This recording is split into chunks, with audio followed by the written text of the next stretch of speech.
There's no sign she'd rather see than poor old broken-hearted me.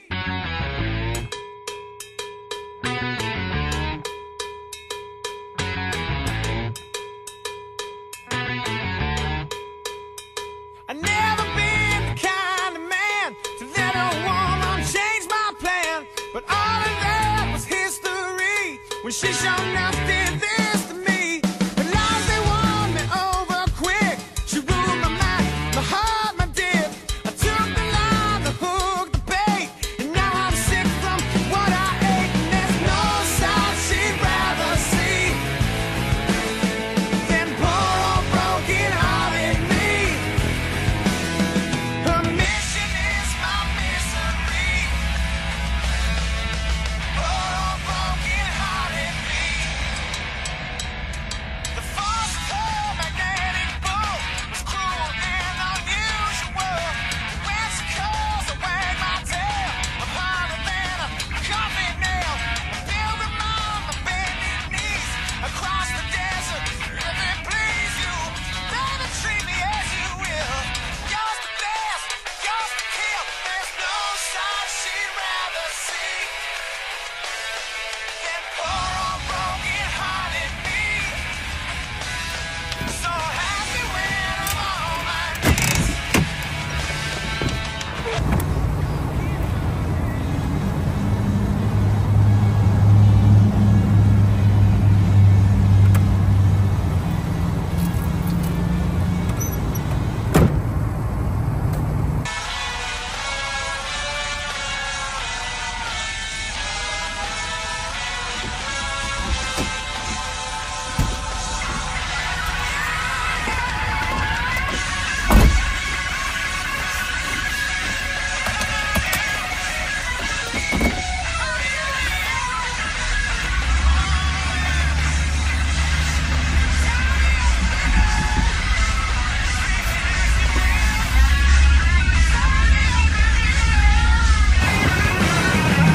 Should get bored with me one day.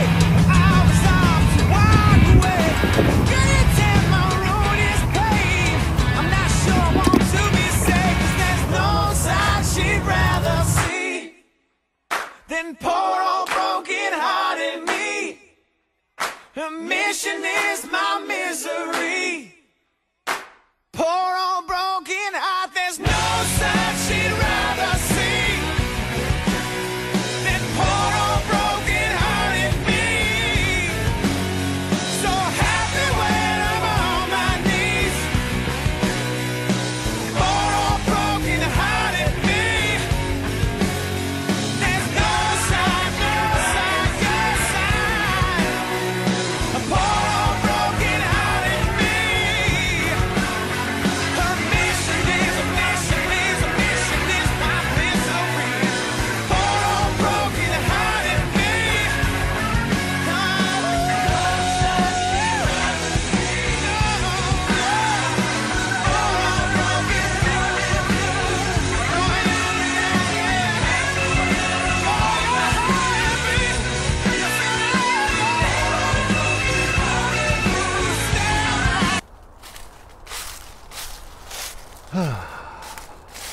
Well, let's play with some fire, shall we? How's it going, everybody? Welcome back to the channel and the final episode of Chapter 4 here on VanlifePLUS. I like to try to plan this stuff as much as I can, but I'm already failing because I came to the back of the Jeep and what I need is in the front of the Jeep. I do try to plan these, but also there's a certain element of fun that is just getting out there and just doing it. So I didn't really know how I was going to open this video or where I stored, there it is, this thing. But yeah, sometimes it's good to just push the record button on your phone and see where it goes, and that's exactly what we're going to do. I'm going to be doing some camping. I have a campground booked for the next 2 nights. I'm excited to just get away on my own, tell my final story here in regards to everything that I've been talking about during this chapter of my van life, and just enjoy being in the tiny home on wheels, otherwise known as the good ship Lucky. This is what I was retrieving. It is a new scratcher for Penny because somebody, and we're not going to name names, has been using our mat to sharpen her claws on. I don't blame you. You're just doing what you do best, and there ain't nothing wrong with that. But I picked her up some more food yesterday when I was out doing a whole bunch of running around, just preparation for this camping trip that I'm going on, and I still haven't gotten myself any firewood. Oh! That's it. Sounds like a future Matthew problem that we'll get to later. When I grabbed her food, I said, well, I better get a new one. You know what's stupid, though? I don't know. I've got zero familiarity when it comes to brands of cat scratchers. But I will say this. You can get what I would assume is the same thing, cardboard, at the dollar store for a lot cheaper than this $13 piece of nonsense. But I was just, I was sick and tired of doing some running around. So, Penny, just try to treat it gently, okay? Oh, come on, already? We're using 10,976 to have a Leatherman open up your cat scratcher. Come on, man. Maybe that's where the money is going. It's into the quality plastic wrap that this is in. Why does it have to be in a, what is this? Cat scratcher. Yeah, reversible. Okay, good. Yeah, it's cardboard. Come here. Oh, there we go. Oh, and the idea is I'm supposed to leave it in this for you? Right, Penny? There you go. She doesn't look like she gives a shit. Great. Also, hashtag sad day. The little repair job I did on the door did not take, so we're going to have to hopefully reinforce it when we get to the campground, and then we're just going to leave this door shut like all weekend. Maybe I didn't give it enough time to cure, but I came to check on it like the next morning, and as soon as I opened the door, it just sort of cracked, and you can see where it cracked right there, right? This is JB Weld that I was using. It did not take overnight, so we were going to try and slather a whole bunch more goop on there, like I said, when we get to the campground, and then we will leave it all weekend and see if it makes a bloody difference. I think the problem is that we're not able to like adhere two pieces to each other, right? I can't get this stuff behind this little bracket here to the side of the van. I'm just trying to create like this cast essentially around the end part here, and that's probably why it's not working, but fingers crossed, and we'll give it a good old college try a little bit later. So yeah, check-in at the campground isn't until later this afternoon, and I figured instead of just hanging out in the Walmart parking lot, I'd make myself scarce from there, come down here, do a few van life chores, cycling, garbage, all that good stuff. We've got washrooms when the mood inevitably strikes, and have a little bit of breakfast. It's not gonna be anything major. I actually already had my yogurt, which I have pretty much every day. Oh, right. Gotta open the door before I can have access to my swivelly sweet. Swivelly sweet. It is what it is. All right. Health food for breakfast today. Also, I mean, the time this video goes live, of course, like most things here on my YouTube vlog and my van life adventures, we're a little bit behind, but another thing about the chapter coming to an end is it signifies another year that I've spent in my van, right? So this has been 3 full years of van life now. And I try to explain this as much as I can, or as frequently as I can, without, you know, it being every video, so it's obnoxious for most people, but so that new people around here understand. You might be wondering, why are you having Fruit Loops for breakfast? No, I don't. That doesn't matter. You might be wondering that. I guess the answer is because they're delicious, and I'm an adult, and I can do whatever I want. More importantly, what I was talking about was, why are we in chapter 4 if it's only my 3rd year in the van? And that's because the first chapter of VanlifePLUS was everything that came before I moved into the van full time, right? So it's me getting, when I first got the van, and the build process that I went through to get it ready for full-time living, and also chronicling the rest of my family moving from the province of Alberta into British Columbia. And then as soon as that sort of wrapped itself up and I arrived back in Calgary on my own with no sticks and bricks to speak of to go back to, that's when chapter 1 ended, and then chapter 2 began. And ever since then, the chapters have basically been when another year has gone by. I need to sneak underneath you and get some milk. It's right here. Haha. Good old Dutchman dairy milk. See, this is that expensive, organic, golden cow kind of milk. And it's what turns this sort of cereal into health food. There you go. Problem solved. Not such a bad view. This is the kind of little stuff that even after 3 years, I still like thoroughly enjoy. It's just like coming down to a location I come to quite often, but I kick open my door and I'm just here out in nature. I don't know, you could do stuff like this living in sticks and bricks for sure, but it's something that I thought would get old over time. You know, like, because you think a lot of the time people think van life, they think travel, and you got to be doing that, going to new locations all the time, otherwise you're not doing van life. I mean, that's not true, and we're pretty much in agreement around these parts that that's just silly business. No, my van life was a means to, you know, be a father, remain in one location, and, you know, survive. So it was never going to be a travel vlog. This is me traveling. You know, it's not. I obviously do some traveling here, and I love doing the camping stuff as well, and that's what we're going to be doing later. But I don't know.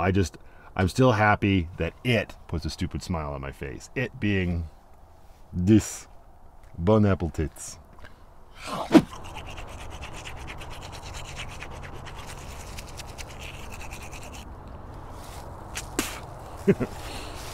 Even simple silly stuff like just stepping outside to brush my teeth. It really is like you're camping every single day. You just got to be mindful of other people because not everybody appreciates you living this way. That's for damn sure. But I take solace in the fact that hopefully everybody can appreciate a nice, clean, toothy grin.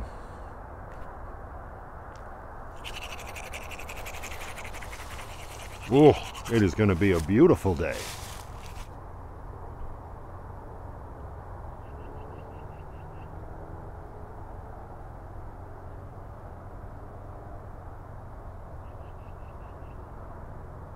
Good morning, Grace.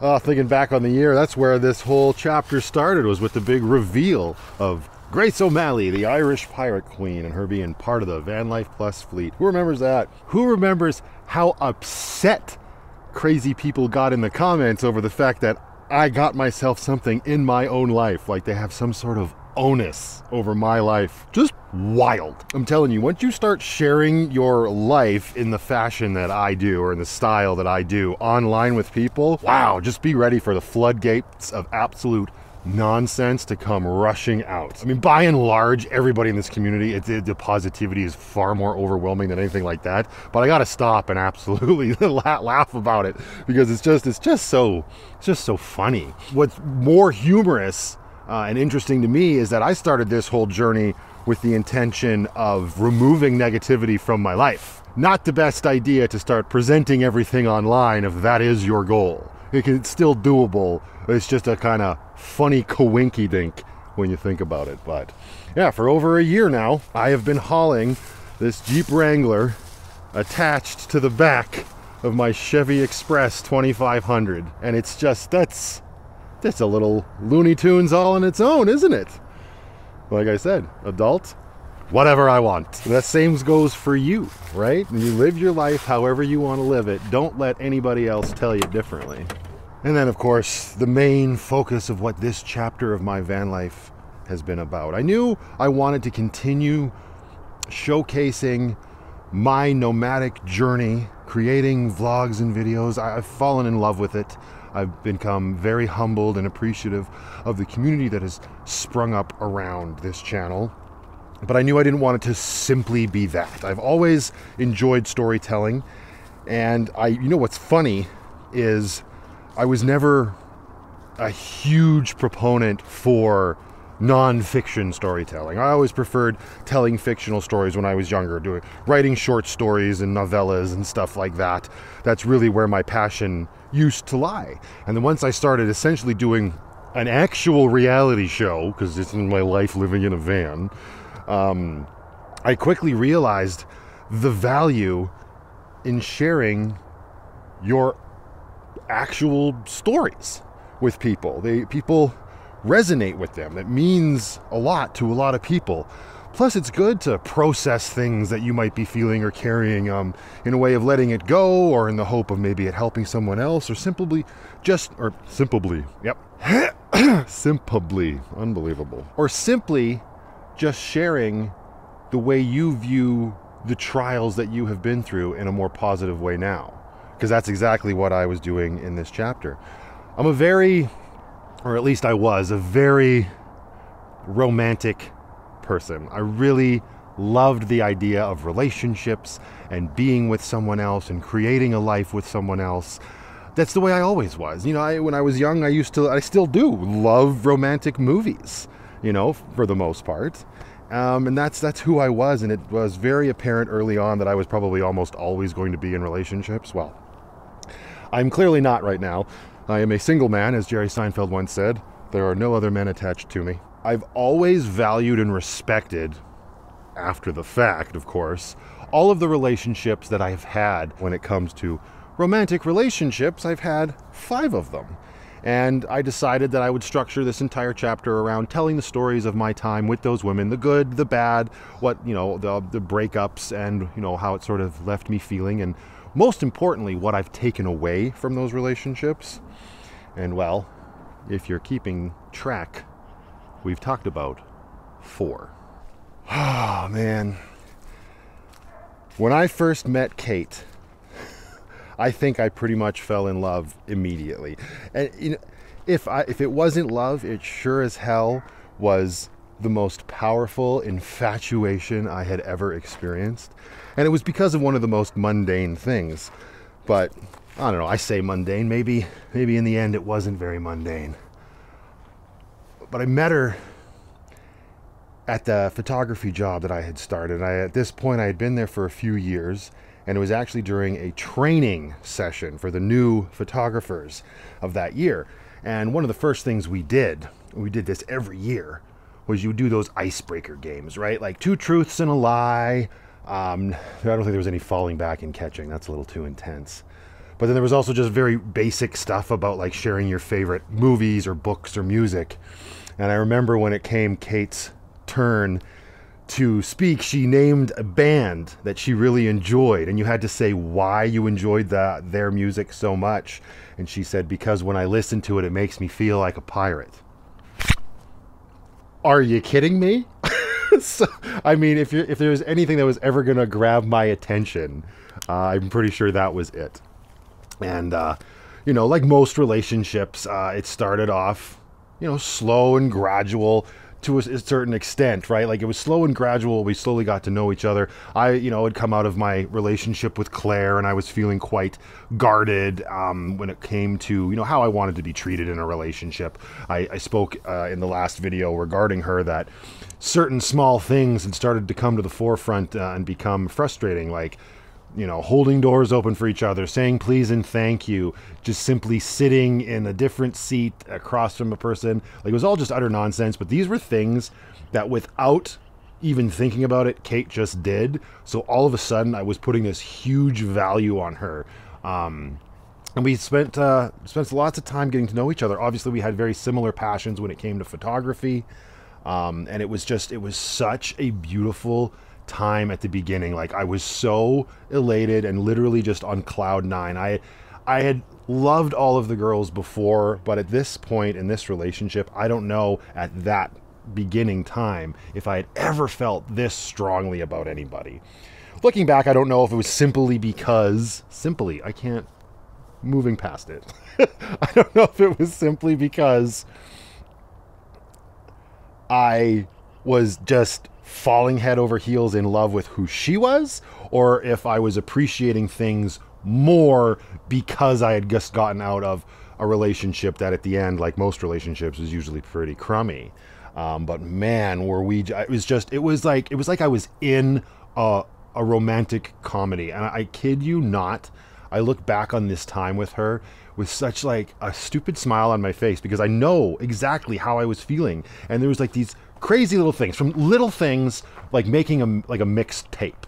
I'm sure most people can understand what that sort of means, right? The stuff that you used to do back in the day. Of course, there was no cassettes around. It was a mixed CD.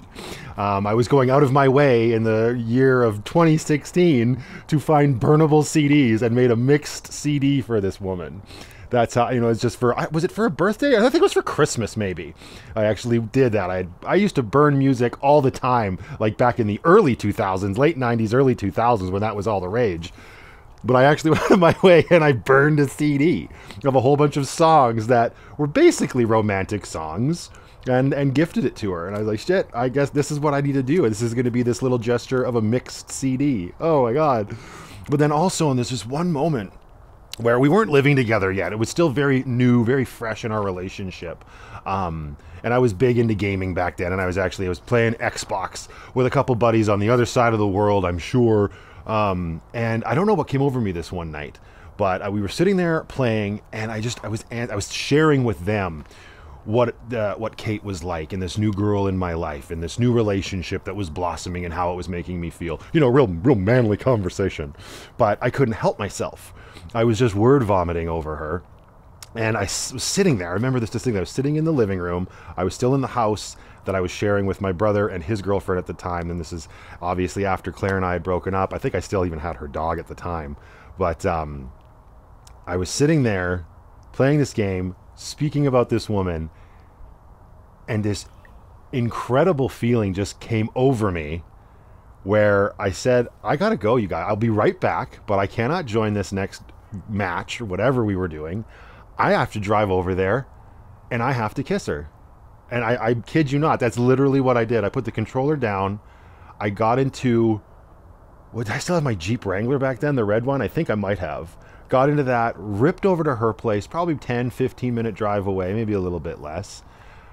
She was living with a roommate at the time. I remember pushing the buzzer for the apartment, talked over the intercom, asked her to come down, embraced her, gave her the biggest kiss ever, smiled and said, I just needed to kiss you, have yourself a good night, or something like that. And then I got back in the Jeep and I left.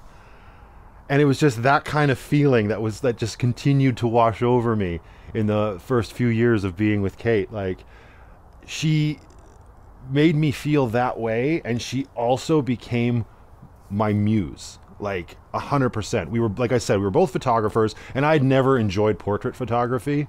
I always leaned more towards landscapes. That might be very evident to lots of people. That's kind of where my passion lay. But man, did I love sticking a lens in her face. There were countless nights where we would stay up till the wee hours of the morning, and while she enjoyed taking photos, she didn't know a lot of the technical aspects of it. We're talking about like aperture and ISO and shutter speed and all that stuff, and how to like really get the most out of a camera. And we spent hours upon hours of me just showing her how to do that and taking turns with the camera. And we would take our gear and we would go out all over the place, and I would just take photo after photo after photo. I probably took over 2,000 photos of this woman, and every time I looked at her through the lens, I just got this big smile on my face. My heart would flutter, and I knew for sure I was just completely and utterly in love. And if I didn't know that, I mean, I knew it probably, but I definitely wasn't saying it. There was also, I mean, I remember that she was the first person to tell me that she loved me. She had actually gotten us tickets to this orchestra that was playing soundtrack music. All they were doing were playing the themes from movies. And it was everything, I think. Like Jurassic Park and Star Wars and Back to the Future. And then, I don't know if it was the last one, but right near the end. And she knew how I felt about my grandparents, of course. And of course, I had told her the stories. And we were well on, probably coming up on a year, if not just over. Those specific details I don't happen to remember very well these days. But they started to play the theme song from the movie On Golden Pond, and it started with the sound of the loons calling on the lake, and that just immediately made me like well up, tear up. I got emotional, reminded me of my grandparents, and that's when she turned at me, looked at me, took my face in her hands and said, I love you, kissed me, and that was sort of like all she wrote when it came to that. And we were in the thick of it. We were now completely and utterly in love, to be sure. And if I tell you, if that didn't cinch it, it was something that finally illustrated her character to me. She was this person that just cared about so many other people beyond herself, and it showed in so many things that she did. I remember we left Walmart one time, and there was, a homeless gentleman outside with a sign. We got almost all the way back to the house, and she decided to turn the car around, go back into the store, buy a bottle of water, and bring it back out to him. And then we just went about our way. And I thought that was a pretty incredible thing for another human being to do. A small gesture for sure. And that applied to our furry friends as well. And one of the most fondest memories I have of her is there was a summer we were actually working together, washing windows, and we weren't working together on this day. She was up at a mall somewhere in the city, and she was cleaning the skylights or whatever. And I remember getting this call from her that she had found this little baby bird on the roof of the mall with, I don't know if it was a broken wing or a broken leg or whatever, but she was all in a panic and a fluster and wanted to save it. She didn't know what to do. Somehow she wrangled some sort of box and had got this bird, and she called me because she couldn't leave. She had all of the washing equipment there. She came down off the roof. I, of course, had driven up to the mall, and she passed this little bird in the box off to me and asked that I please do, you know, take it to a vet or something. And I did. Again, she had this glow in her eyes, this wishfulness, this hope that everything would be okay with this bird. And I shit you guys not, that sort of like emotion and empathy for that sort of stuff in her life, I thought for sure this was going to be the woman I would end up marrying and being with for the rest of my life. And I, of course, took that bird to a veterinary clinic, and they were able to patch the little guy up, as far as I know. But that whole little experience definitely signified to me that I was probably in a lot of trouble in the best way possible.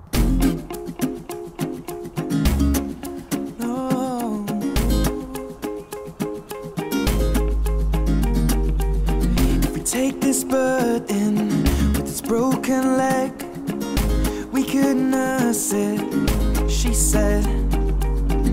Come inside for a little lie down with me. And if you fall asleep, it wouldn't be the worst thing. But when I wake up, your makeup is on my shoulder. And tell me if I lie down, would you stay now and let me hold ya?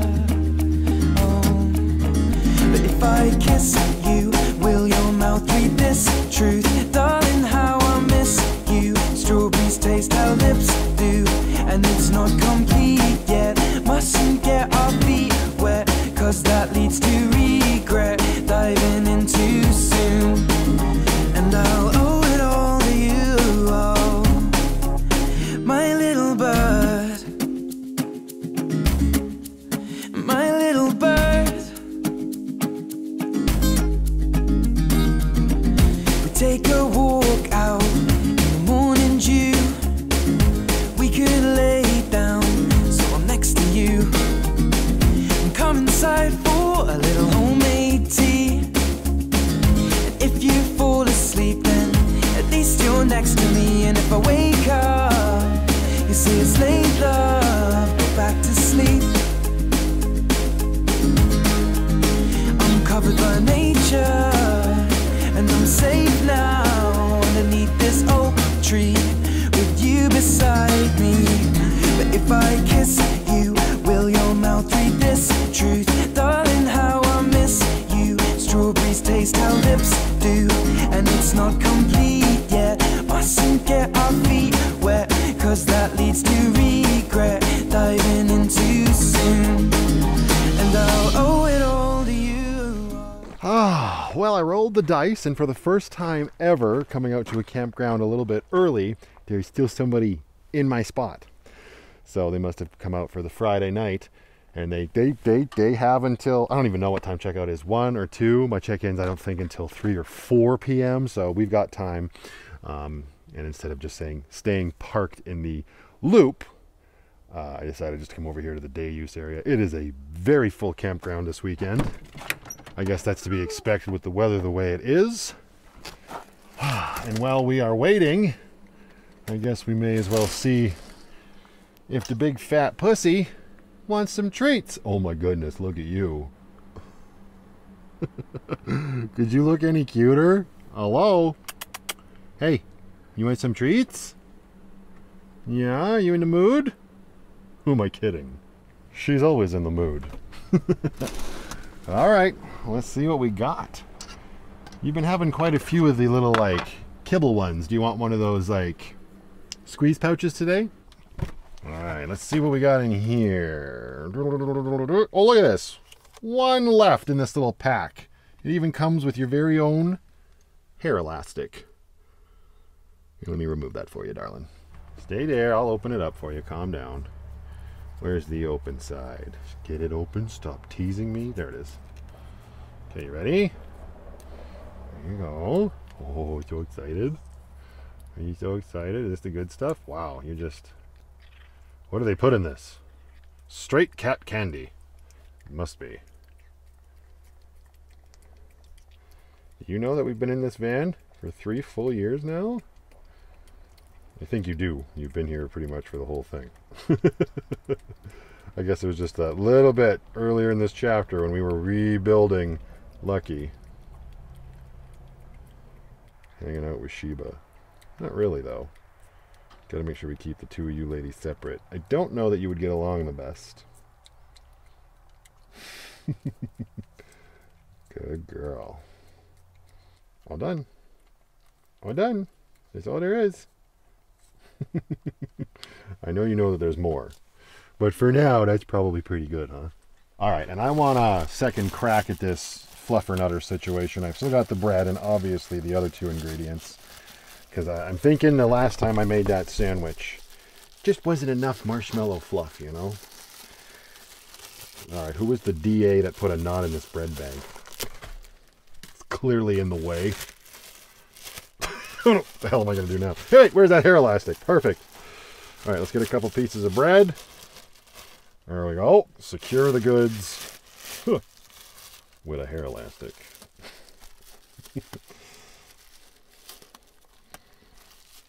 That's...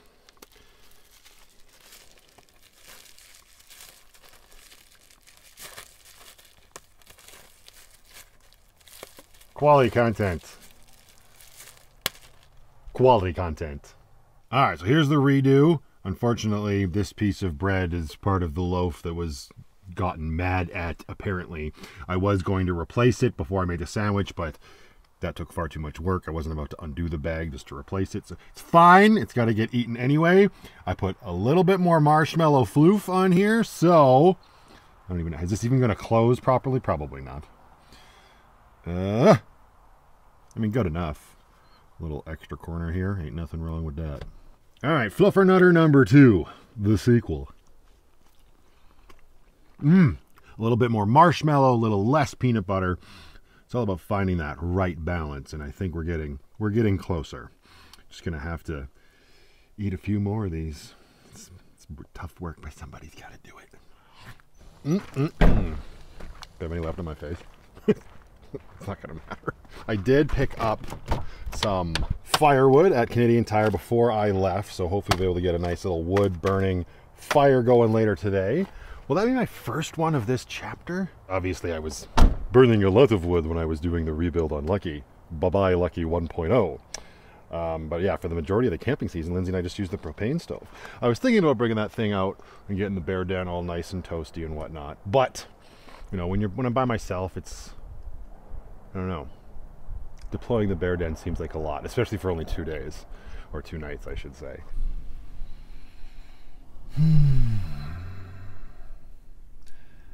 The stuff with Kate just progressed like it always does in these situations.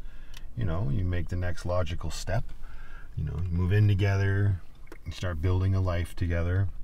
Heck, we even started a business together. Our own photography company, and this was at the same time that we were also still working together for the other photography company. And honestly, everything was coming up us, if I'm being honest, you know. I was getting to know her friends, she was getting to know my family, we were doing the normal couple stuff, right?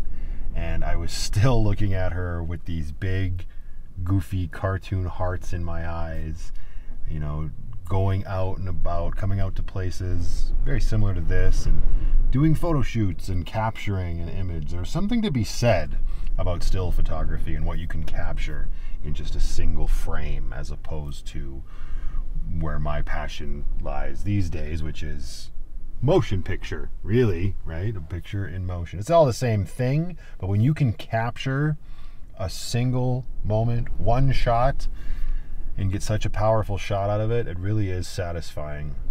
And that's what I was doing with Kate. Maybe even a little bit too much, you know, but it was fun. We were enjoying it. When we did our work together for our own photography company, by and large, she was the photographer because she has such a good eye for that stuff. One of the best photographers I have ever met. I watched her hone her skills and improve her craft and become the very talented woman that she is today. She would be the photographer in those situations. I would be the light boy. But by choice, because I'm not a people person. The job was way too people-y for me, and she is very social and can get along with almost anybody, carry conversations very well. Of course, the problem always came when it was time to collect money, right? And she wasn't very good at that, and I had no problem being that part of the business. And it was a good time, right? And we were, we had eventually moved out of the house that I was sharing with Byron at the time, and we got our own place, and that was kind of where we would be for the remainder of our relationship. And it was a nice little home that we built for ourselves there. We even started doing a lot more, trips together, BC and out to Kananaskis country together and whatnot. And there is this very one distinct trip that we took, just on this any old road in Kananaskis, very similar to this one behind me right here. And I don't know how the conversation started. How do any of those conversations ever start? They just sort of crop up. Because I don't know how I don't know that you'd be driving along in silence and go, "Hey, should we drop an atom bomb in our relationship right now, just for shits and giggles?" No, it would have been more natural than that for sure. But it doesn't matter how it came up, the discussion about marriage, right? And I had always sort of wanted to be married. Not sort of. I wanted to get married, right? And I've talked about that here before. I had in the back of my head, one day I will get married, I will start a family, and we will be an awesome little cohesive unit, and, everything will be coming up Matthew, and it'll be the bee's knees and this, that, and the other thing. And so I think it's good to have those conversations before any other decisions get made. It does sort of take the impulse out of a few things, but I think by and large it's probably better to know earlier rather than later if there's going to be any sort of conflict, and who boy was there. Because as I've said, I am a very traditional person, and I knew that if I was ever going to get married, much like everyone else in my family, I would want my future wife to take my last name, as it's very important for me to have that cohesion when it comes to a family unit. And needless to say, Kate was not a fan of that. And the truth of the matter is there's a lot of people in the world that aren't fans of that. And for the longest time, myself, and I can only imagine lots of people, have been made to feel like that's a wrong way to think. That is wholly unacceptable, and you shouldn't expect that of anyone. What I've learned in my time since having that conversation and really going over it in my head is that that's utter nonsense. Everybody is entitled to have their values, their traditions, and what they would want. Now, that doesn't mean that certain people, or that means that certain people aren't going to jive with you. That is it. There's no other negativity surrounding it. All the other reasons I hear from people that feel differently on the subject, those reasons are their own, and nobody is pressing them to do something they don't want to do. So I know, and I learned very fast, that I wasn't going to waver on that. But it's also something that I kept to myself for the longest time out of fear of ridicule. And that is unfortunately the world we live in. But I don't care about ridicule anymore, because I don't think it is more valuable to me to be true and honest to what I want, what I hold near and dear to me, than anything anybody else could possibly say to me. So all that is to say that at the time, Kate was not receptive to that idea. In fact, she laughed at the idea right in my face, and like took it in a way that I must be joking. You know what I mean? And it became a conversation that was, but surrounded with a lot of conflict. And it was that moment, I know now, looking back and thinking about it, that if we were smart, if either one of us had ever learned anything from our previous relationships, we should have called it then and there. But that big, ugly, stinking word rears its ugly head, compromise, right? And that comes up a lot. And you know what? There are certain things that it's okay to compromise on. And I think compromise is a big part of any relationship. At this moment, both of us seemed to compromise on a lot of things, because she wanted to get married, but she didn't want to take my last name. So my ignorant, asinine response was to say, that's fine. You don't have to take my last name. We just don't have to get married. We could just be like Kurt Russell and Goldie Hawn. We will never get married. We could just be a family, have a family, but if you don't want to take my last name, we don't need to get married. Which at the time seemed like, what's fine? What's wrong with that? I mean, that's the compromise. We don't have to break up. We can stay together. We can continue to build our lives. But no, I dug in and I was like, well, I'm not going to get married if you're not going to do that, because to me it matters a lot that a family has the same last name like that. But that was a point that she wasn't going to waver on, and that was fine. That was the approach we both took. And like I said, I think we should have both been paying better attention, and that is the moment that we should have called it. Obviously, I'm very thankful that we didn't, but when I'm speaking specifically about our hearts and our emotions, that would have been the educated decision to make. You know, it was one of those conflicts that just got so heated, you felt like you kind of get to this boiling point, and then you both just kind of look at each other and you back off and you say, the stress that is being caused between us right now is not worth it. Let's just sort of lay down our guns here, metaphorically speaking, and put that aside, holster that stuff, because at the end of the day, with what we're feeling right now, what we have is more precious, is more valuable than this disagreement. So let's put that away, essentially ignoring it, which isn't a very good thing either. But at the time, you kind of do whatever you can to preserve the feelings that you're having. Cease fire, soldier, lay the weapon at your feet. I give up your arms to hold her and concede defeat. Ooh, it's sweet surrender in your loving arms. These days, love's light is a nuclear eye. Your smile was an atom bomb. Your kisses were the missiles and they landed on my lips. My resistance was a pittance up against your loving arms. From the dugout trenches where the wounded take a retreat,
Can I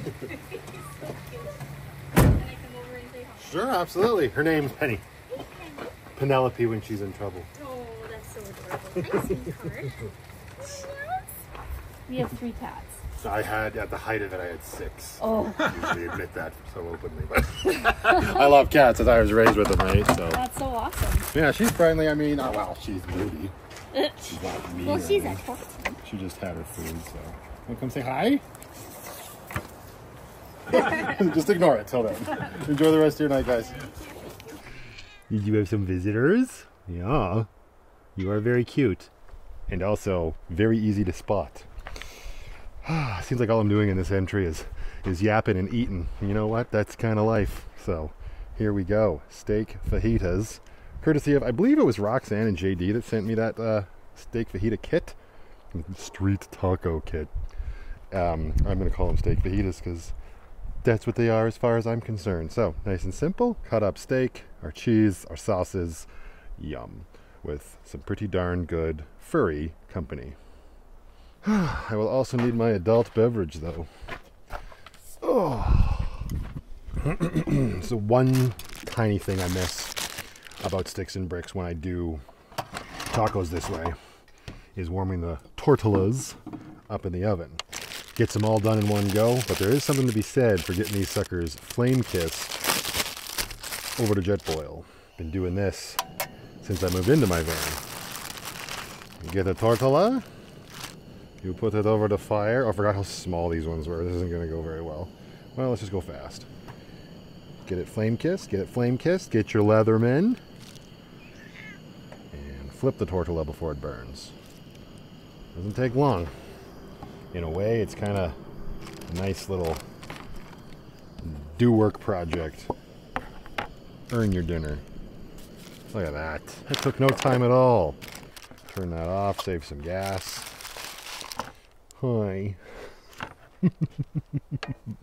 You're out accompanying me for dinner in the wilderness. Is that weird for you? It's fun for me. Get some strips of deceased cow. Put them on the tortilla. Yes, I know it is tortilla, but it's more fun to say tortilla. A little bit of this, a little bit of that. That's pretty much all she wrote. Usually salt and pepper is good too, but for this first one, let's just see. It's been a while since I made these. The last time I did this was down in Fish Creek Park a few months back. Yeah, I measure all my periods of time in months. Very good. You want a fajita? You all set? Full of meat, Puck, are you? Bless you. Kind of did a little weird setup here. I wanted to be underneath POS, but also close to the fire once it's going later. I did this once before back in the day, and I pitched the awning right over the fire pit. It was fine. You risk getting tiny little holes in the awning, whatever. But the bigger concern there was that it basically trapped all of the smoke, and it also forced it into Lucky, and Lucky stunk like campfire for weeks afterwards. So I'm thinking maybe a little, I was going to say half and half, but it's more like, no, it's pretty much 100% out.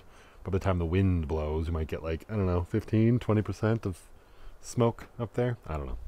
We shall see. I also need to get my lights up. I don't really use these too often, but I thought it might be nice to have these strung up this weekend.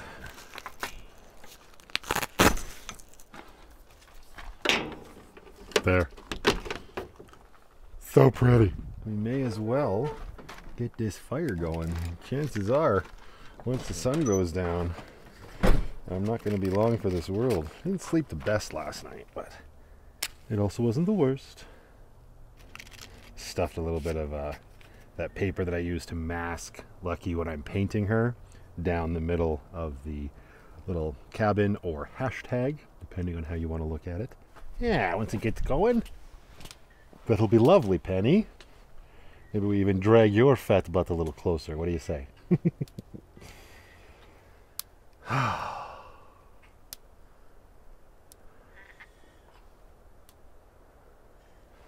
Aside from like the filming aspect of what I want to do for this entry in the vlog, I don't think I've ever felt this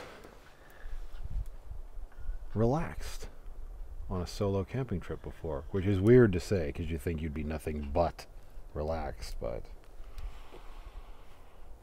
And that's not to say that I'm stressed out when I'm usually out there by myself doing this, but I think I work myself up a lot in terms of filming and trying to capture everything, that I've actually taken a lot of time in between even what you've seen here and just sort of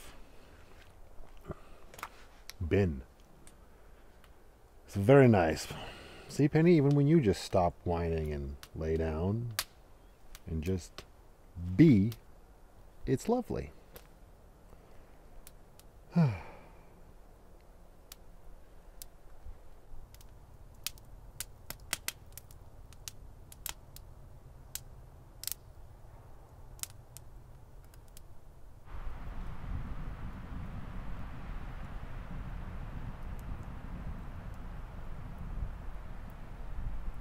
Whew.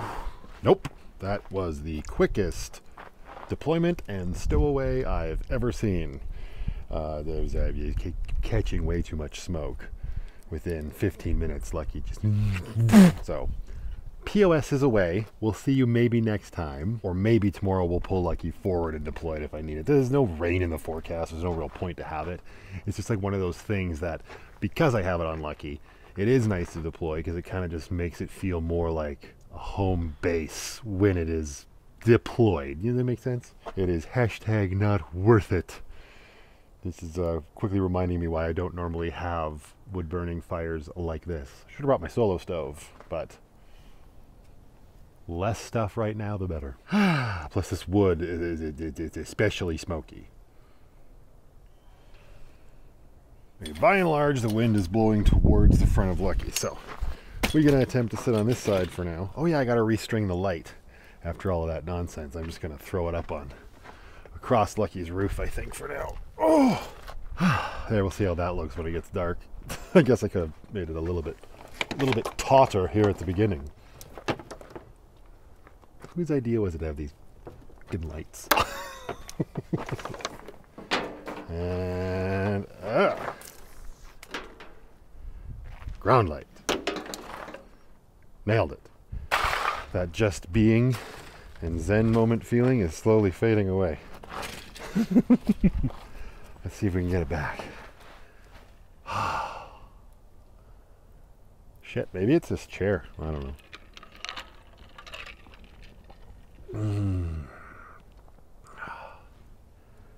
Okay, that's better.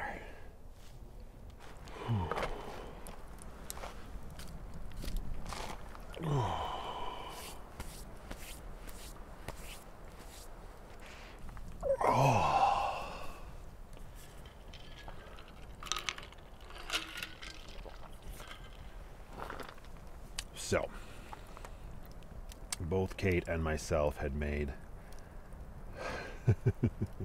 this decision to ignore a glaring disagreement, and honestly, for the longest time, it was fine, and I shouldn't be building that one thing up as being like the catalyst to why we ended up breaking up, because I don't think that was the case. Maybe it played a part of it, who knows. When those things dissolve, you never really get 100% of the answers. But like I said, things were fine for a long while after that. We continued working together, living our lives, as a lot of relationships do, at least in my experience. Things got very comfortable. After a certain period of time with another human being, that is inevitable, right? And it's unfortunate because by and large, or more often than not, what seems to happen is once you get comfortable, you get bored, and then maybe you start to notice things about the other person that bother you. Maybe you start to slowly fall out of love with them for XYZ reasons. I don't know. It's almost like there's a unspoken entity that lingers underneath all of that stuff, you know, and it's just, You know, they always say, oh, communication is key. Quite frankly, I think we had pretty decent communication, and it just, at the end of the day, was what it was when it inevitably came to its end. I say inevitable now, looking back on it, not at the time. I didn't think at the time that we were inevitably doomed as a couple, you know. I still looked at her through these rose-colored glasses for the longest while, and living together during a time when every single human being on this planet began to struggle. Well, I can only imagine that put not just myself, but a lot of people through the ringer. A global pandemic, something the likes of which we had never experienced in our lives before, and I pray to God we never have to experience again, because that situation was so messy and so confusing for everyone, and it ended up causing so many rifts and so many problems. There was no one way to approach it, and unfortunately, if you disagree on certain things, it ends up sort of being the nail in the coffin, so to speak, right? Not only were we dealing with the stress of that, but also I was trying to live outside of my head and, you know, think about the future and think about what I would want for myself and for Kate and our relationship going forward. And I was about 6.5 years working as a photographer for that company, and the opportunity came up to move positions, which ultimately would mean a higher paying position. So I gave up being a photographer and I moved into sales, thinking it was going to be for the best for our future. You know, as we start having goals and start talking about things that we want, I thought for sure that would be the smart move. And I've told the story here before that unfortunately that was not the smart move, because again, because of the pandemic, the company decided to make these huge cutbacks all across the nation, right? And the day I got let go, it was over 800 of us it happened to. That's never an easy thing for a relationship either. That's not an easy thing for a relationship when things are normal. When you're locked down and you're in the same house being told that this is the way things should be, and that's the way things should be, and you better do this, or that's going to happen. And it just adds to the already insurmountable mountain of stress that both people are under, right? And of course, we were also, we were pregnant. We were not pregnant. She was very pregnant. And that was an interesting facet, of course, for me to try to think of, because again, in my head, even though I was, you know, standing steadfast with this idea, I still was determined to show up always.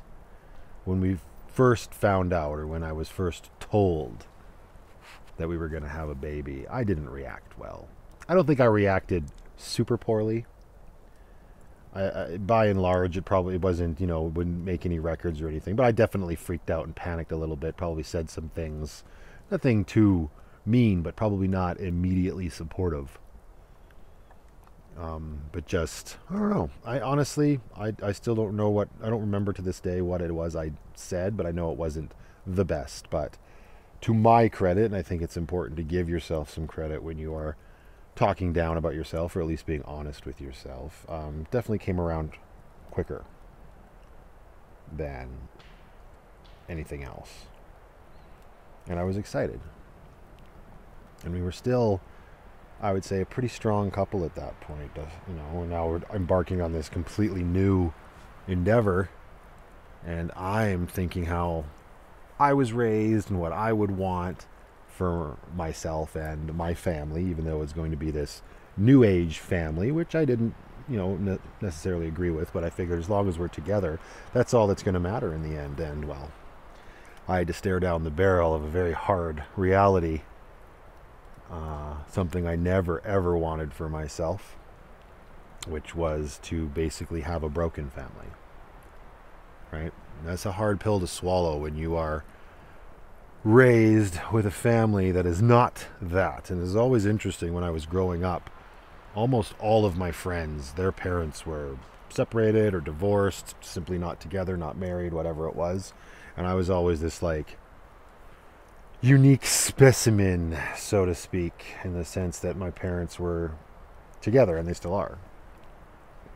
And that's kind of what I was, you know, basing what I wanted for myself on, or just what I knew. When I was faced with the realization that that wasn't going to happen because there was no way we were going to be able to work out our differences, that was not an easy thing to cope with. I ended up, you know, I don't even know. I think I ultimately made the decision that this wasn't going to work, and that broke my heart. And I don't know if I had the foresight to see what the future would be like at that point. But looking back, I like to imagine that I did, and I saw just how miserable I would have been as a human. And I knew that that was not going to be a good thing for my little girl.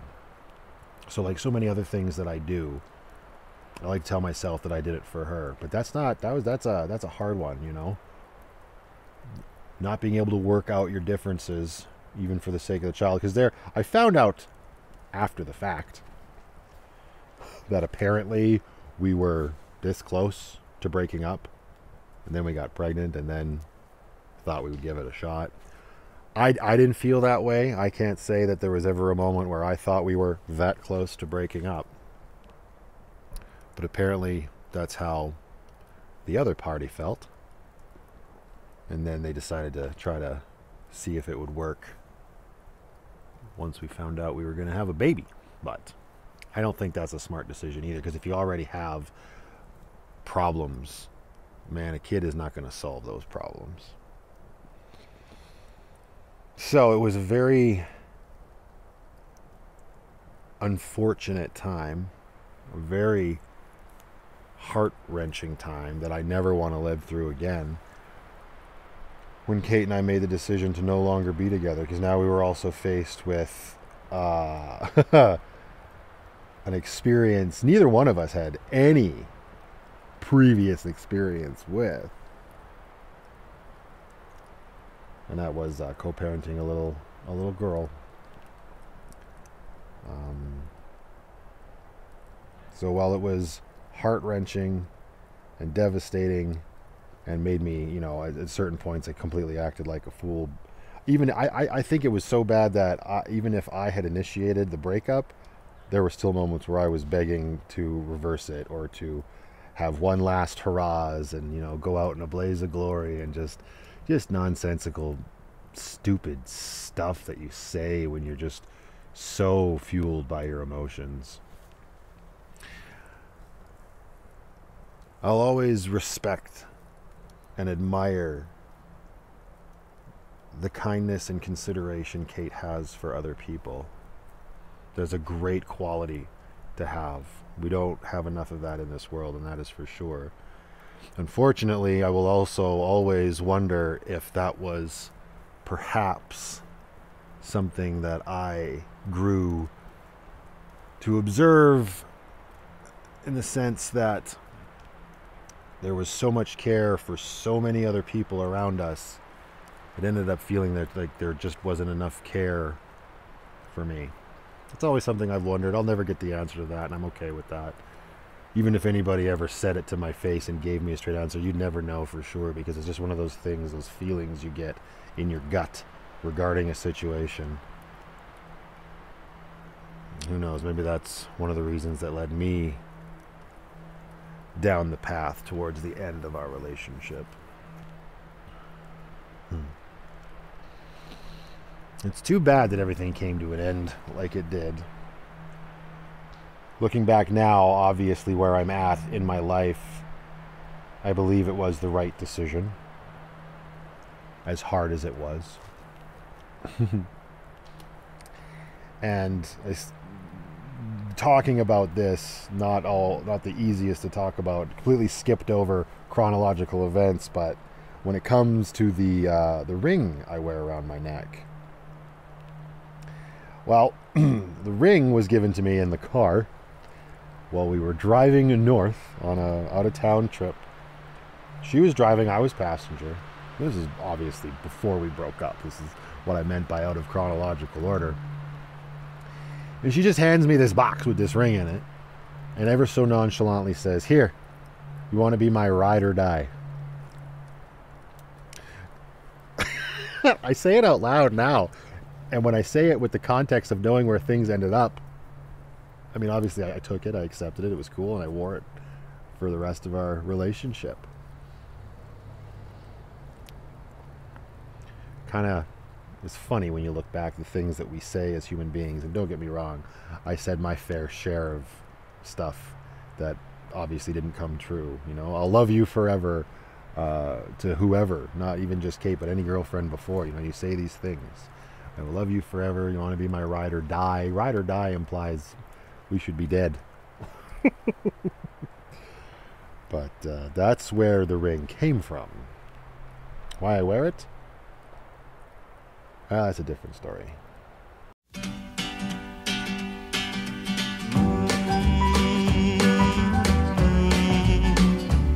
The lights in the harbor don't shine for me. I'm like a lost ship adrift on the sea. Sea of heartbreak, lost love, loneliness, memories of your caress, so divine. I wish you were mine again, my dear. I'm on the sea of tears, sea of heartbreak. How did I lose you? Oh, where did I? Why did you leave me? Always to sail this sea of heartbreak, lost love, loneliness, memories of your caress, so divine. How I wish you were mine again, my dear. I'm on a sea of tears, sea of heartbreak.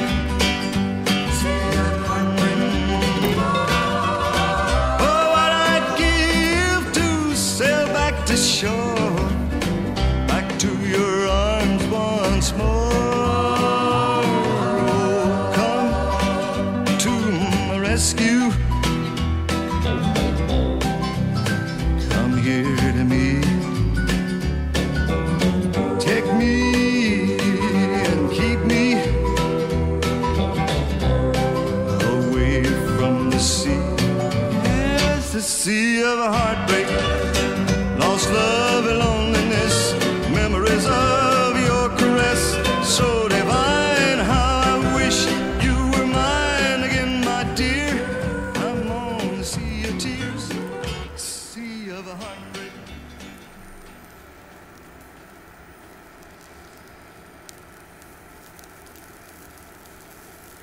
Absolutely beautiful morning, albeit a little chilly. I'm happy to have my heated vest. Not on the highest setting yet or anything, but it is pretty. It was so windy last night. I didn't even stay out by the fire too long. I doused it, I think, around 7:30. I went inside the van, and I don't know, I was probably planning on playing some games or something. I got no service out here, so I couldn't like watch TV or scroll on my phone, that's always very nice. But I remember looking at the time, and it was about, I think, 5 minutes after 8. I fell asleep. That's how tired I was. Of course, that made for a bit of an interesting evening. I think I was up around 3, struggling to remain asleep. Oddly enough, I didn't need the heater at that point. 3 in the morning, it was still warm enough in the van. I thankfully was able to get myself back to sleep, and I slept till 8:30. At 8:30, it was chilly enough to turn the heater on, and it's going right now. Probably stand to turn it off, considering neither one of the residents are inside, but it's nice to have a cozy place to escape to. Pardon me while I shove this half of a pear in my gob. Delicious. Unfortunately, I don't have any Revita today. I had to pick up a can of Rain Energy. I ripped into town yesterday, and when I did that, I also had a hankering. I don't know, I was walking to Walmart yesterday morning, and I saw a huge delivery truck with English muffins on the side of it, and ever since then, I couldn't get them off my brain. So I picked up some English muffins that I'm going to have for breakfast here, and I'm just keeping it nice and simple with some sausages, eggs, pears, and hopefully this cinnamon honey will go really well with the English muffins. Oh yeah, it's Sunday. A bunch of people are going to be leaving tonight. I might have this whole place to myself for the most part. I pulled out the EcoFlow of using the induction cooktop, and also the English muffins give me an excuse to pull out my toaster over there, so we're going to use that as well. This is kind of a nice example of like how I like having options and ways to cook when I'm in my van, right? No one way of doing everything. And I'm just using my EcoFlow willy-nilly. We all know how I feel about power and whatnot, and always having things topped up. There's a powered campground, so I can throw this bad boy back in the van and plug into Lucky's shore power, and Bob's your uncle. The EcoFlow will be nice and topped up later. But I like having the electric option to cook stuff. Last night I used my Jetboil propane stove to cook.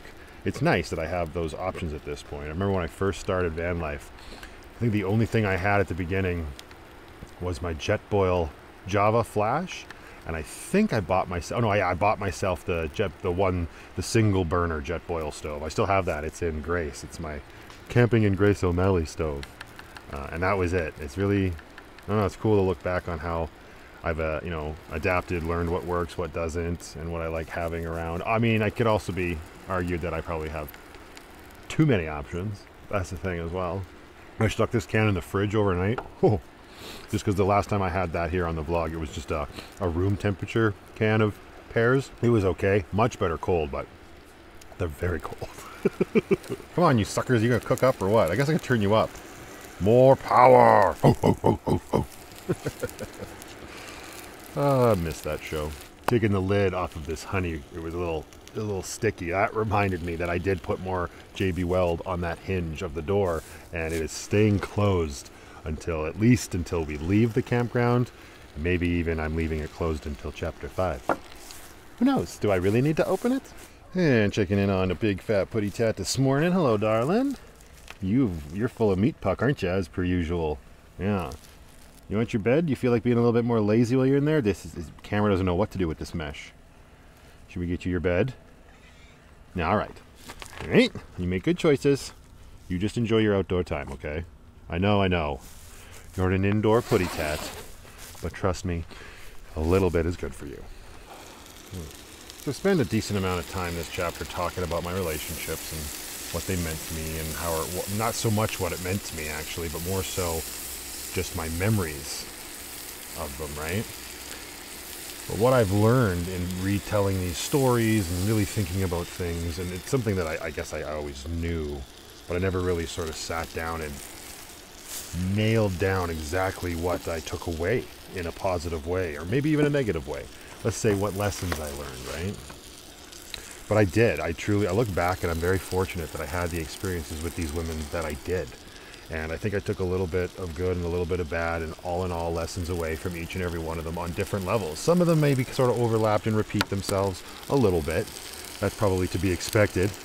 I mean, we all have types, I assume, right? But when I look back on Chelsea, my very first girlfriend, my high school sweetheart, love of my life, very first love ever, you know, the one that my grandfather said ruined me for every other woman, you know. She taught me the bare bone stuff. She taught me what love can feel like, you know, and just simply how exciting that can be. What else could you possibly take away from a first time love? Obviously, she taught me what heartbreak feels like as well. It's unavoidable considering we're, you know, not together, right? But by and large, I took away those first few lessons, and that's something I truly value even to this day.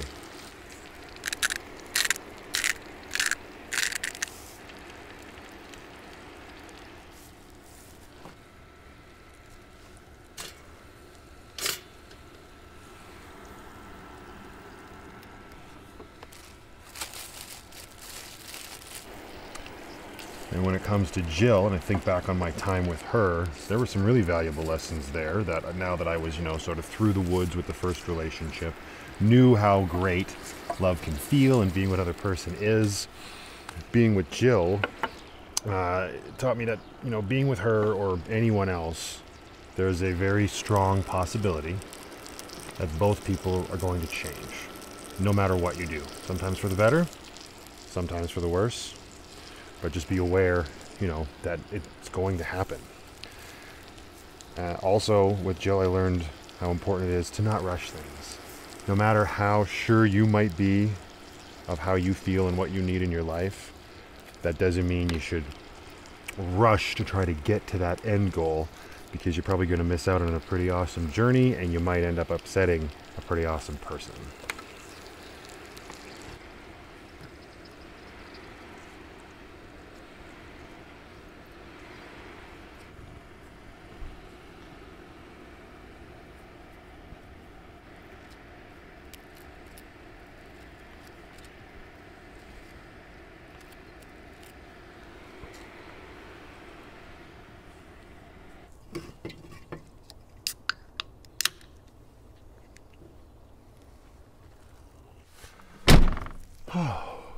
My time with Jenna, that taught me a lot of different valuable things. Number one is that it's important to go out of your comfort zone, take some risks on people, right? Just because somebody doesn't fall into a category you think works with you, you could have the possibility of missing out on some pretty amazing times. That being said, my time with her also taught me how important it is to stand up for yourself, you know, and to value yourself correctly at all times, not just when you got the, you know, sort of world working against you. It was very important to not let others' own insecurities about themselves influence how you see yourself as a person. Because that's something that's so very easy to do in these relationships. Completely and utterly lose yourself. And if Jenna taught me to take chances on people, it was my time with Claire that taught me to take chances in every other aspect of your life. Take those chances and push those boundaries. And how important it really truly is to not live your life based on the expectations of anybody else. I think it's pretty clear that out of a lot of these things, that's one of those lessons I still very much live by even today. And I'm very thankful for having learned that then. Would have been nicer to learn it a little bit earlier, but beggars can't be choosers. And that brings me to quite possibly the most valuable lesson, and that was what I learned through my time with Kate. And while I wouldn't trade that time for anything in the world for very obvious reasons, I still learned how important it is to keep your guard up, especially when it comes to valuing your value as a person. And yes, I do mean exactly that. Because it's one thing to have values. It's another to remember that those values have value that you need to protect. We live in a world where people can so easily be manipulated, swayed, and convinced that their values are wrong. And that really is a tragedy. It's very important to remember that whoever it is that you are, there is absolutely nothing wrong with that. And I'll tell you, as soon as I felt that those values of mine were slipping, that I was allowing that to happen, I felt awful, just terrible. But you start to ignore it and compromise and think, that's fine, I don't need to have that. And at the surface, that works. It absolutely works. It keeps peace. You get to remain in the positive section of things. But I'll tell you, if your values are deep rooted and they mean a lot to you, It doesn't matter how hard you push them down, you're never going to be truly happy. That little thing is going to keep picking at you, and it's going to make you miserable. And as soon as I was reminded of just what my values meant to me and what I wanted in my life, and started living that way, I was so much happier.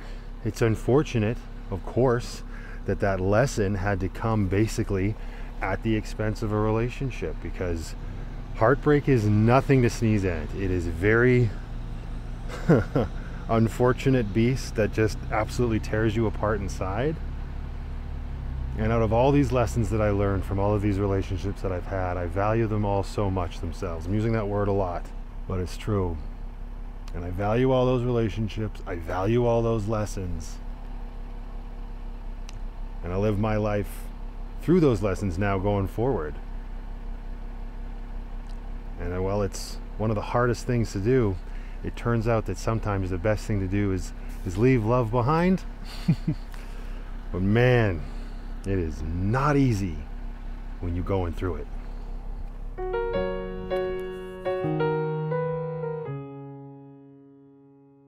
Although the years have changed now and we go by different names, I remember the sound of our roof in the rain, and my mind goes back in time to a place so far gone, where the love we left behind us was still new. We were listening to a record on the end of your bed, not giving thought to where it was all going. And I wished right then and there so badly I could read your mind, just so I could know the things that you were knowing. I believe, yes I do, the hardest part is always leaving love behind. I believe, yes I do, that everything we lose will be a gift in time. But the hardest part is leaving love behind. When it was time to say goodbye, those words came down like stones. I admit for so long after, it was hard to feel at home. We would hear the highway song shifting down in the night. I was grateful that the echoes broke the quiet. I believe, yes I do, the hardest part is always leaving love behind. I believe, yes I do, that everything we lose will be a gift in time. But the hardest part is leaving love behind.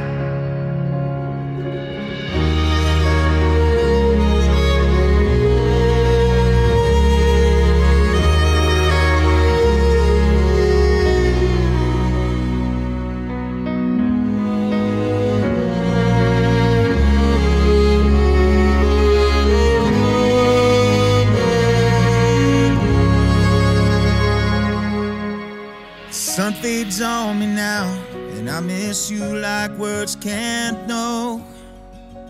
And I miss my shot at dying young a long time ago. It's just a lesson learned in love. It's not angry, it's not sad. Sometimes you gotta lose something to know what you have. I believe, yes I do, the hardest part is always leaving love behind. I believe, yes I do, holding everything we lose will be a gift in time. I believe, yes I do,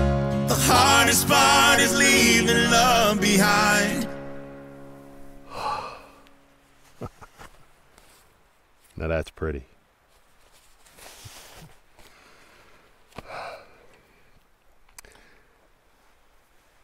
So why put this sucker around my neck?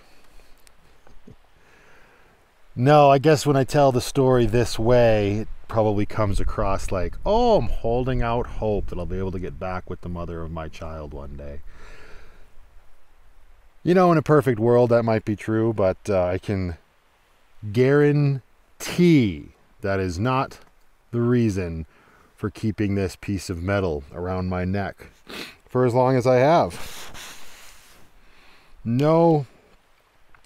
I made the decision to do that after we broke up, when I really looked at my life and where it had to go, where I wanted it to go, and based on what I had learned primarily about myself up to that point. And the be-all end-all answer for why I wear this was so that I had a consistent reminder to always stay focused on myself, to ensure that I was putting myself first, because with that thought at the forefront of my mind, I could then do the best by my daughter, who became my number one priority. I'd like to say from the moment I found out that her mom was pregnant with her, but I think it's more realistic that it's from the moment she was born and her tiny little hand grabbed my thumb. All of her fingers and her thumb wrapped around a single one of mine. That was it. And everything was fine then, but that's when I knew that I would always be putting my daughter first, and she would be my priority. But I knew myself too well. I knew how I felt about relationships. I knew what I had thought that I wanted in my life. I wanted to be with somebody. I wanted my life to have meaning reflected from the soul of another human being. That's what I wanted in my life, and that's what I had been trying to find with all 5 of those girls, even if I didn't know it at the time. It might have just been way back in the day, you know, with my first girlfriend, it might have just been, oh, this is the way it's supposed to be. Also, I'm young and into girls.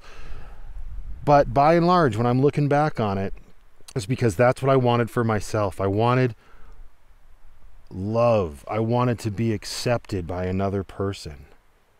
And the unfortunate truth of the matter is that when that didn't happen, and everything sort of went tits up, as they say, I truly do, regrettably, allow my emotions to sort of take the steering wheel, and it becomes this all-consuming thing for me. It's never 100% going to be the same amount of time, whether it's going to be a week, a month, a year. You know, there's always that nonsensical saying that no matter how long you're with a person, you need double that amount of time to get over the loss of the relationship. Wow. I'll tell you, if that was true, I'd be screwed. I'd still be getting over Rick and Jenna, most likely. I don't know. Where is the time gone? It's flying by. Maybe I'd be over her, even in that regard. But no, that's silly. But what I'm saying is there's a specific amount of time where I just become, I don't know, I guess useless is the most accurate way. I wallow in self-pity and sorrow. I wonder what I did wrong. What could I do better? And as much as I've learned from these relationships and how I could apply that going forward in my life to future relationships, honestly, at the end of the day, they're just not worth it. It is so hard and so messy to try to make a relationship with another human being work. And that's because it takes work. And I love that we use that as an excuse. Well, if you want a relationship to be everything you want it to be, well, then it takes work. Look, that sounds horrible. Who wants to do work when you're supposed to just be in love and enjoying life? But that's a saying that we can't escape. And it's one I've heard my entire life. Takes work, takes work, takes work. Well, quite frankly, when I was staring down the barrel of single life again, with the rest of my life sort of falling apart, let's call a spade, The last thing I wanted to do was to I didn't even want to consider having to do more work with another human being, right? I mean, that's always the way it is at the end of a relationship. The last thing you can think of is starting over at square one. That is the most unappealing thought you will ever have. Well, maybe not that you will ever have, but it's up there. And I knew I didn't want that. I didn't want to do that then, but more importantly, I didn't want to risk losing something and having those emotions control me and me being potentially useless to my daughter. It's not worth it. I did my time. I had my relationships, and I'm looking back on them this entire past year of my life. I've been looking back on them, reflecting on them, appreciating them for what they were, and I'm fine, and I'm happy, and I'm content doing that. And it was more important for me to keep a solid head on my shoulders, to make sure that I will continually show up for my daughter. I don't need to put anything else. It's funny because I said I would always put myself first, but in essence, I guess it's making sure that I'm not. It's a loaded reason, and that's because us as human beings, we're not one-note characters. There's no one reason things happen, really, not when there's this much emotion involved. But I knew that I needed to stay on track, and I needed to stay focused, and I need to figure out what it was I wanted for my life. And I'll tell you guys, it has worked. It has come in handy as a reminder on more than one occasion to stay focused. And look at where I'm at now. I have got to take a moment and absolutely appreciate the work that I've done. Never once before in my life have I buckled down, focused up, and achieved what I wanted to achieve. I've always just sort of coasted through life, job to job, relationship to relationship, experience to experience. No real goal, no real direction, just assuming things would work out. And it wasn't until I stopped trying to have everything that I could finally have something very solid and precious to me. And unfortunately, I'm a person that's very much so driven by sentimentality and emotion, obviously. And I knew that this would be very important. So I ordered myself up some leather rope off of Amazon, learned how to tie slip knots or slide knots, whatever they're called, fastened it to this ring that was handed to me in the car, asking if I would be a ride or die. And I turned what was soft sentiment into a hard remembrance, and it has worked so well for me. Will I remain like this for the rest of my life? I don't know. That's not important to me right now. What's important to me is what I have achieved, where I want to go in my life, the life I want to be able to provide for my daughter. And I could not be happier that I made the choice to put this sucker on.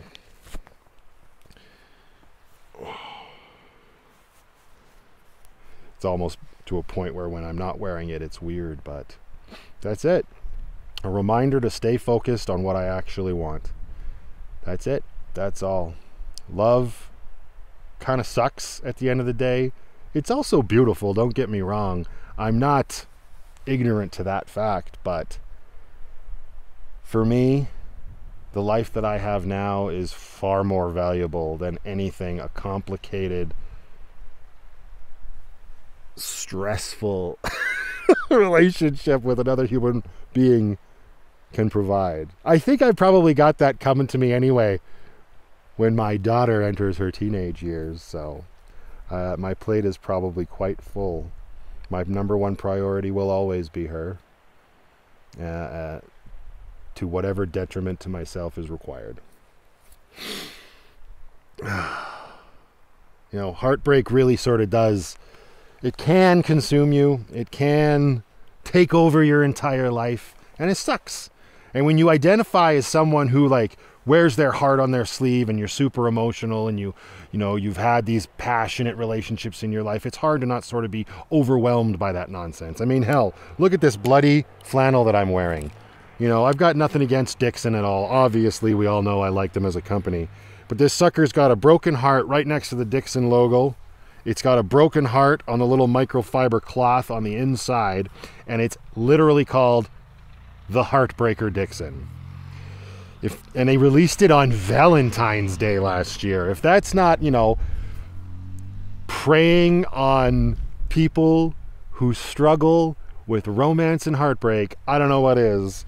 But I think it's about damn time I took this friggin' thing off, retired it for good, and stopped allowing myself to be so manipulated by the system. Besides, what sounds more fun to you? Staying at home on a beautiful Sunday inside a house that's filled with regret and remorse, arguing about why you didn't put the dishes away or why you didn't compliment me when I did this, or being out here living your life for you on your terms? I think it's a pretty easy choice.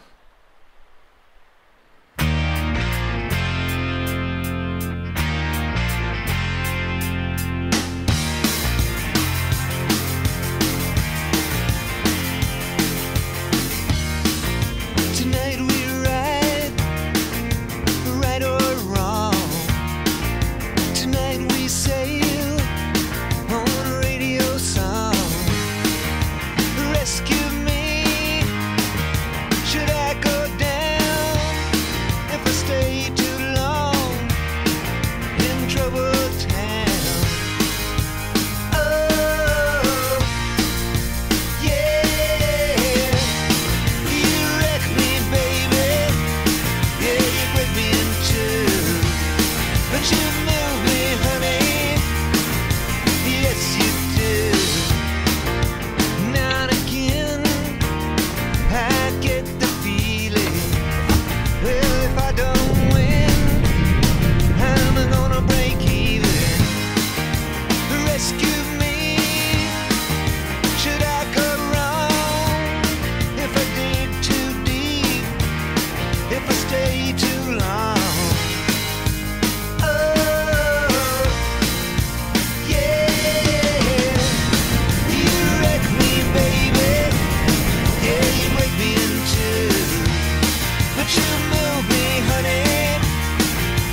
Yes, you do.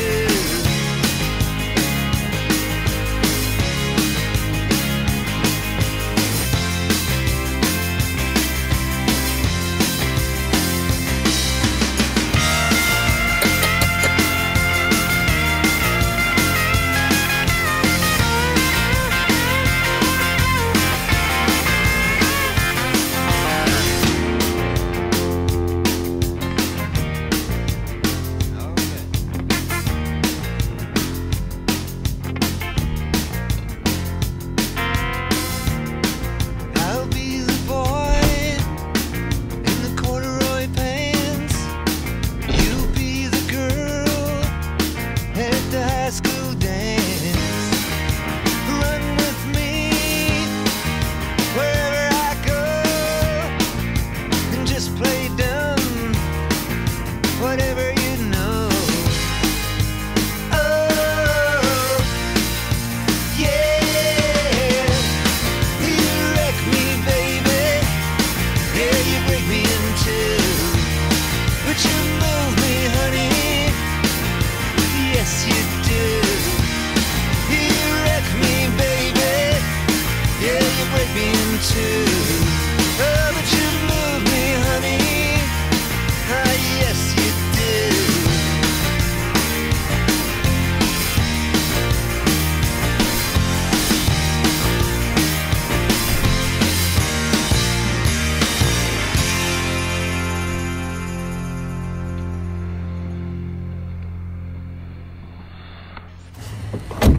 All right, and time to treat myself. I figured I'd have dinner out tonight.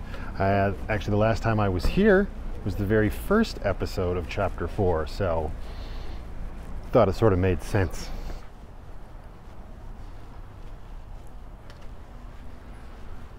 How you doing tonight? Good, how are you? Good. Can I just sit wherever? Or? Anywhere you like, yeah. Perfect. Thank you.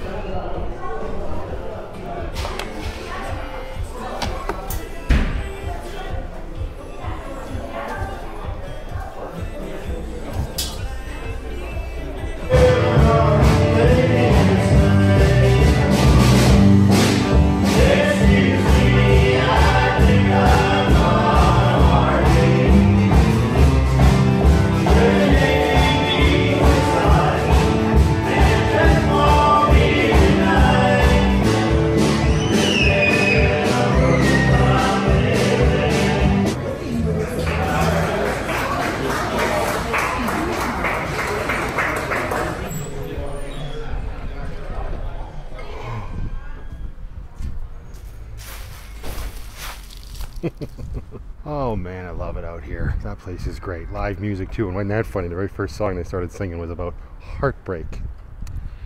As a country bar, it's to be expected. Or a country band, I should say. Also, some very nice news whilst I was here with service. The channel crossed 40,000 subscribers while I was out of reception this weekend. So I was able to check in and see that, which is amazing. That's such a crazy big number. So thank you all very much for being here. I don't know if you're all watching this. Probably not. But 3 years full-time van life. Putting it all on YouTube. 40,000 people saying, sure, I'll watch some more of that. That's pretty cool. Thank you very much. That's actually would be a perfect way to just sort of end the chapter, but we got to have a little bit more fun first. So you know what I've always thought has been an excellent palate cleanser for stuff that reminds you of things you simply don't want to be reminded of? Fire. Always has been, always will be. I also think it's important to remember that all this heartache that I've experienced, 5 women, how much it hurt me, harmed me, but also taught me and ultimately brought me to respect and thank everybody for this like lifetime after lifetime of time with these women. I was able to recount all of that time, all the ups, all of the downs in less time than it took a candle to burn. And I think that sort of speaks volumes at the end of the day for how much of this stuff we should continually carry with us as we move forward. And I know what a few people out there might be thinking. Matthew, why are you making such a big deal out of relationships and breakups and stuff? Why make such a big deal out of those to the point where you wear a ring or whatever around your neck to remind you to not do that thing anymore? We're all human. We all go through these phases in our lives, these experiences with other people. No betrayal from those girls could possibly have been that bad, so why do that to yourself? And you know what? Anybody who's thinking that, they're 100% right. I don't even know at this point in my life that I would classify anything that happened between me and any of those 5 women as betrayal. I think they all have their value, they all have their lessons, and I don't regret any of it. But there was one more story that came after Kate and I broke up. And it was the biggest betrayal, the most hurtful, and the most soul-shattering experience I have ever lived through. And I hope I never have to do that again. We'll get there. Besides, every great story needs a good villain. But that sounds like a story for another time.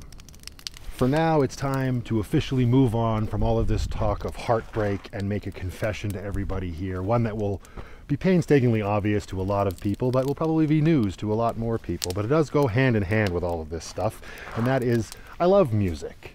I really, truly do. Who doesn't love music? But I love such a wide variety of music. The one thing that I cannot listen to when I'm experiencing a heartbreak is really sappy, corny, romantic songs, pop songs, you know, just like the most nonsensical things about what it's like to be in love and be in a relationship. I can't listen to that stuff when I'm going through a heartbreak, and I hate that. I really truly do, because honestly that can be some of the best, most fun music. It just sort of speaks to who you are at your core in a very commercialized way, and there ain't nothing wrong with that from time to time. So really, there's only one way to end Chapter 4 of VanlifePLUS. This isn't enough room. Well, this is clearly in the way.